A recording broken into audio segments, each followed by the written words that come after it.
The first question is, it's hard for me to concentrate my thought when meditation. Of course it is hard. If it is easy to concentrate, you would have been a Buddha already. So it's very hard to concentrate. And it's good that you know that you cannot concentrate. So if you are a positive person, if you are a person who is always striving for better enhancement of life, quality of life, then if you know that you don't have concentration, what do? For someone who do not have any initiative in life, they're drowsy, they are inactive, they don't care. I don't have any concentration, so what? So they just allow themselves to have no concentration. For people who are always looking for better, to work better, they would find a way to improve. Are you looking for improvement? If you know your defects, you're on your way. If you know your defects, and you are more or less positive in your life, it's a good sign because you know your weaknesses. How many people recognize their own weaknesses? No, not many. They will continue to do things according to their weaknesses. They will continue to get into trouble. They'll continue whatever they have. Now that you know it's hard to concentrate, do you just ask a question, I give you the answer, and you say bye? You forget about it? I can give you the answer, but if you don't do anything about it, well, it's not too effective. It's hard for you to concentrate. Not only you, it's extremely hard for me to concentrate when I first started. You have to learn how to concentrate. And you can enhance your concentration by learning meditation. So, if you know that it's hard for you to concentrate, can you do something about it? Learn how to concentrate. And do it by focusing first. Concentration initially is just focusing. Can you focus? For some people, for some kids, for some people who are having, what kind of syndrome is that? What, ADHD? What is that? ADHD? Yeah, ADHD symptom. They cannot concentrate. Those students, if they learn meditation, they will be improving. Think about it this way. It does not matter whether you are asking that questions from the perspective of a religion or perspective of just a daily life. It's good for you to have concentration, because the more you can concentrate, the more you will be and live in your thought, your wisdom. Imagine if a student can concentrate in his studies, and can concentrate in the professor's lecturing, can concentrate in whatever he's learning, he's going to be an A student. If an employee can concentrate on his work without being lazy, he will be a very good employee. So concentration applies and can enhance the quality of your life, not just religiously. In your life, you really have to have concentration. So it's hard for you, but you have to learn how to do it. Learn how to focus. How do you learn by focus? You have to get an object where you can focus on and learn how to focus on that object. You see, what are we focusing on now in our meditation? We're focusing on the breath. On the breath. And you focus on the air coming in now, touching my nostril inside, and I feel the coolness of the air. And now, after going into the body, it comes out again, I feel the warmth in the air. But my concentration at the nose tip, I always want to concentrate in here, feeling the air in, which is ana, out, pana, zati, the thought. I always do this anapanasati. I always concentrate on my breath. Use that as an object of concentration. Why? To train yourself in concentration. And you will find that up to maybe half a minute, then you're thinking of, oh, where do I park? Oh, I have an appointment at 12:30. After this lunch, where would I go for lunch? I have an appointment. What would I eat? At White Spot, maybe I just order a salad. You'll think of many things. And then you say, oh, I haven't done my homework. Oh, tomorrow I'm going to work overtime. I will feel tired, so maybe I should go home early. Or maybe I should eat in the temple to see what kind of lunch they provide. It's free anyway. What do? You've been thinking and thinking and thinking. Your focus is not on your breath. And then, oh no, he said that we should focus on our breath. Then you pull your thought back to the breath and you focus on it again. And then maybe after half a second, oh, Joan said that I should go to City Market to buy some yogurt. I mean, you are away. You cannot concentrate.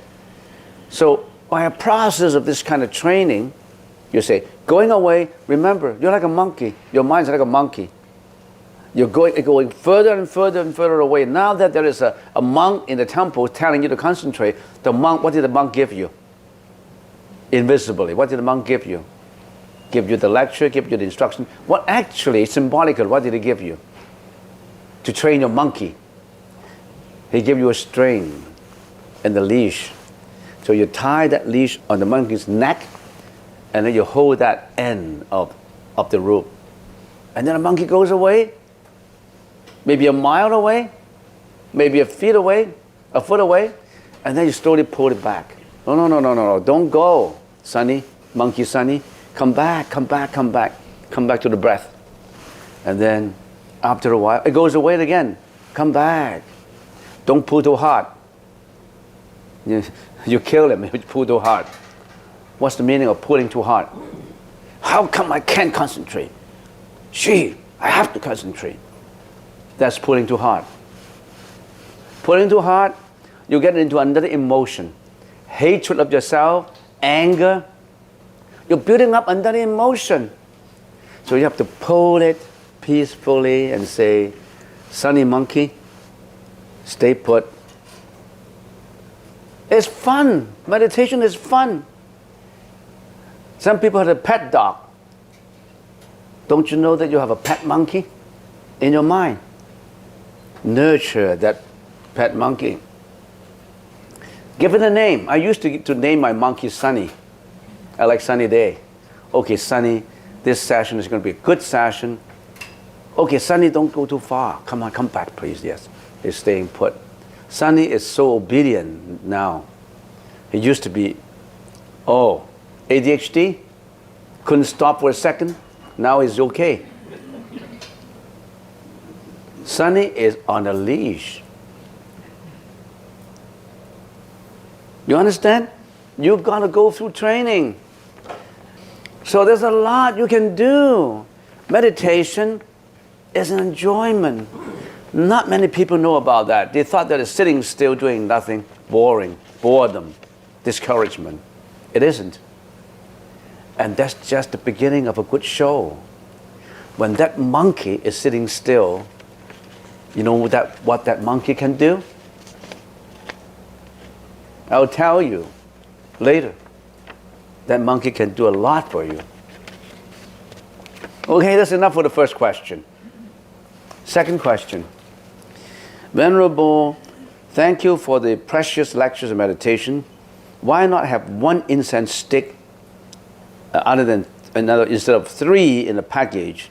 Is it a good idea to have written posters on incense to educate people on incense? We already have prepared some posters, but we haven't posted them out.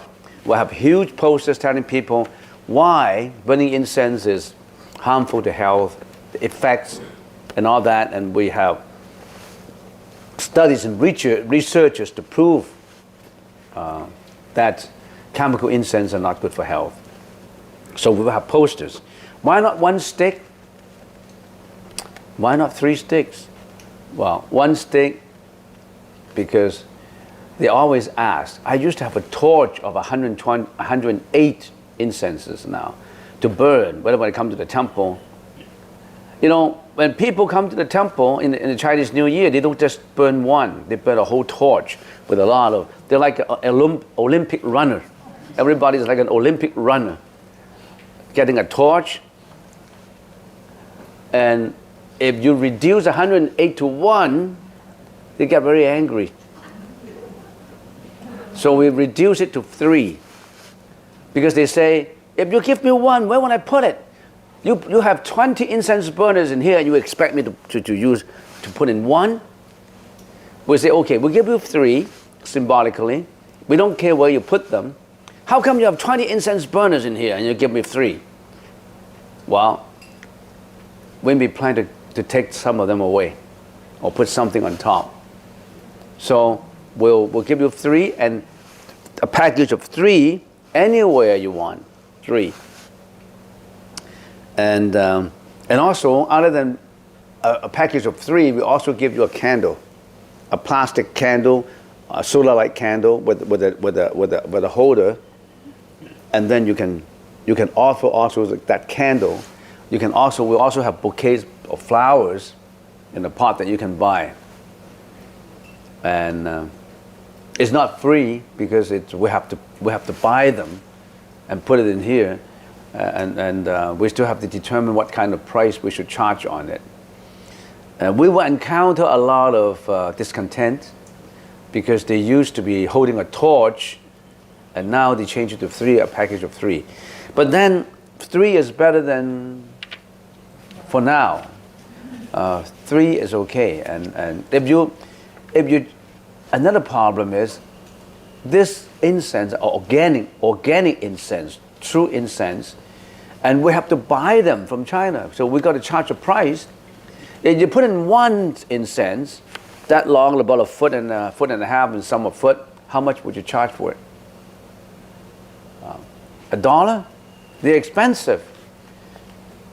So we say $1 for 1 is too expensive. Maybe we put in 3 and still sell it for $1. People like to give cheap price. They want to get they want to pay out nothing and get a lot, you know. People are like that. But anyway, that's our plan. Next question. When would the disruptive emotions in meditation happen? Before the first jhana? Would it happen to everybody? Disruptive emotions would happen when you really have to focus.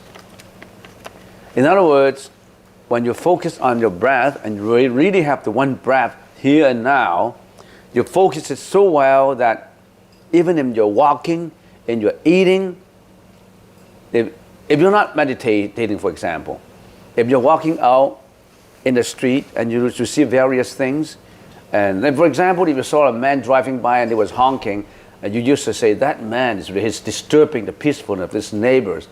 That man is really bad.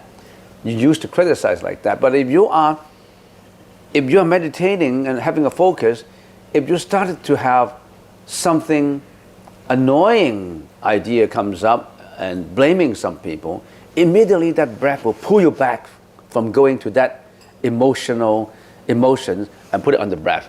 In other words, your breath has become your teacher.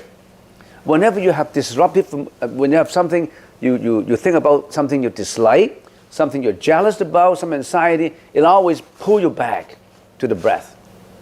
So that will be the time when nothing but the breath, that's the time when you start to have disruptive emotions. Because why? If you're so concentrated in your breath, all of a sudden, you are internally, you're giving a magnifier. All this minute little thought of discontent, emotional thought, you didn't realize it before. Now it's got magnified. You realize it more. In other words, you open up your garbage in the subliminal garbage in the basement, and you realize those garbage, and you start to deal with them because you've been given a magnifier. All this thought that comes up that is unwholesome, your breath would magnify it for you. So if you have this disruptive emotions of anxiety and fear, your fear of your own death, the fear of your members of the family's death, if you fear of that, it becomes the focus, now it's all magnified. You will be more fearful because actually you have that fear all along, but you didn't realize it. But now you realize the minute little detail, it becomes more overwhelming for you. So what would happen? It happens to all those who are at a more advanced level of concentration. If you're not advanced level of concentration, you don't realize that. You're not in your kindergarten. If I can give you an analogy, maybe you must be up to grade 9, grade 10. If you're kindergarten, you will not have these disruptions because you're not there yet. When you get to grade 9, grade 8, grade 11, you're almost going to university. So I would say that assuming that going to university, you've been going to the university is first jhana. This kind, maybe just grade 5 or 6, that you have this disruptive emotions. If you are kindergarten, you don't even know. You don't have those. You haven't even focused. You haven't even learned. You've been just practicing it on a haphazard basis. Sometimes you do it, sometimes you don't. There's a saying in the Chinese Zen writings, you have to pass the threshold of death in order to understand it fully. Okay? You have to really pass through it. Okay. Next question. But some people is forgetful in young ages. Is it because of the person don't have enough consciousness? How to control the mindfulness? You mean you want to increase your memory because you're forgetful? In meditation, you can increase your memory. And do you have enough consciousness? The consciousness is always there. Some people's consciousness are more tainted, contain more emotions, and some people's contain less. How to control the mindfulness? That's what we're doing. In one session, you come here in one session and you want to control mindfulness, come here a number of years, or for some people not a number of years, maybe a few months. You have to do it. You have to start to get to know your monkey. You have to be friends with your monkey. You get to know your monkey, your pet monkey, and tell him to calm down. Your monkey of mindfulness. Pet your monkey, train your monkey, then you won't be forgetful. Wisdom will come. Meditation is not just a one-time deal. You must find fun in meditation in order to continue. If you don't find fun in it, you think it is boring, you think it is something practiced by the senior people, or you think that, I don't know what you think, then you're not at it. You have to be interested in doing it. And I've always compared doing meditation with watching a movie. And a really nice, good office, big office movie, you really enjoyed it. But you can enjoy the movie of your meditation. It's like going to meditation. That movie, you're the producer of that movie. You're the scriptwriter of that movie. You're the actor or the actresses of that movie. You see that movie, you perform that movie. That's a very interesting movie. You learn how to unroll the tape, unreel the tape, and look at it. Don't look at somebody else's script. Somebody else's script would be nothing but violence and sex. Look at your own script. Examine your own script.